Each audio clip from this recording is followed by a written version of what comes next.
Pemerintah juga perlu menyiapkan berbagai langkah jitu untuk menggait investor. Lalu apa saja tahapan revolusi industri sebelumnya? Revolusi industri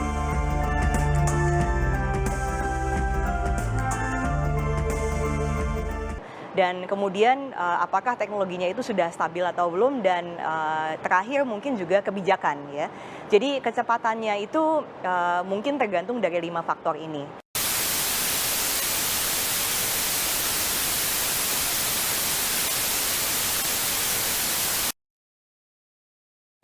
Pembangunan di era digital atau industri 4.0 memiliki tantangan yang besar, terutama bagaimana untuk menggerakkan masyarakat Indonesia untuk menyukseskannya. Salah satunya diperlukan adanya modal sosial dari masyarakat Indonesia yang ditandai dengan kebersamaan dan gotong royong. Oleh karena itu, untuk menghadapi tantangan di era revolusi industri 4.0, diperlukan masyarakat Indonesia yang memiliki etos kerja dan semangat nasionalisme yang cukup tinggi, sehingga bisa memanfaatkan iptek dengan sebaik mungkin. Wakil Presiden Indonesia ke-6, Bapak Tri Sutrisno, mengatakan bahwa walau zaman selalu berubah, yang terpenting bagi warga Indonesia adalah harus tetap berpegang teguh kepada Pancasila. Selain itu, beliau juga mengatakan bahwa tidak perlu khawatir dengan adanya perkembangan zaman saat ini, melainkan harus tetap berpegang teguh kepada ideologi Pancasila itu sendiri. Orang Indonesia juga harus memiliki kepribadian tersendiri agar penggunaan iptek bisa berjalan sesuai dengan nilai-nilai yang terkandung dalam Pancasila.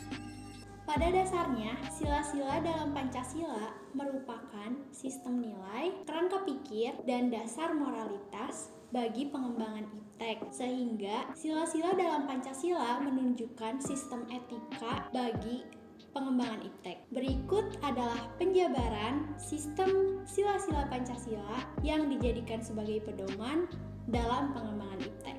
Pertama, sila ketuhanan yang Maha Esa. Dalam sila pertama ini, iptek tidak hanya memikirkan tentang apa yang ditemukan, dibuktikan, dan diciptakan, tetapi juga harus dipertimbangkan tujuan dan akibatnya. Apakah merugikan manusia dengan sekitarnya atau tidak? Kedua, sila kemanusiaan yang adil dan beradab.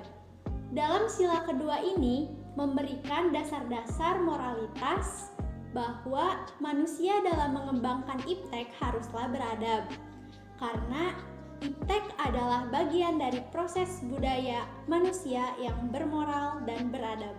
Ketiga, persatuan Indonesia. Dengan adanya iptek, persatuan dan kesatuan bangsa akan lebih terpelihara. Persahabatan dan persaudaraan antar daerah juga akan lebih terjalin karena tidak lepas dari kemajuan iptek itu sendiri.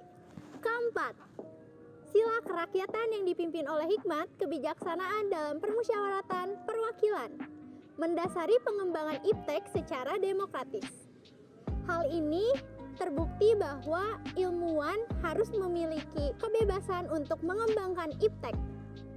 Kelima, keadilan sosial bagi seluruh rakyat Indonesia.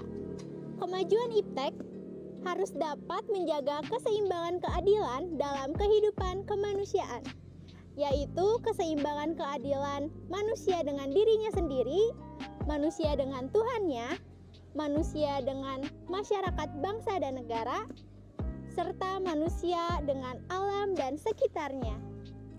Selain itu, dalam sila kelima juga merupakan pedoman yang berisikan nilai-nilai fundamental bangsa dalam penyelenggaraan kehidupan bangsa di segala aspek, yang salah satunya adalah pengembangan ilmu pengetahuan dan teknologi.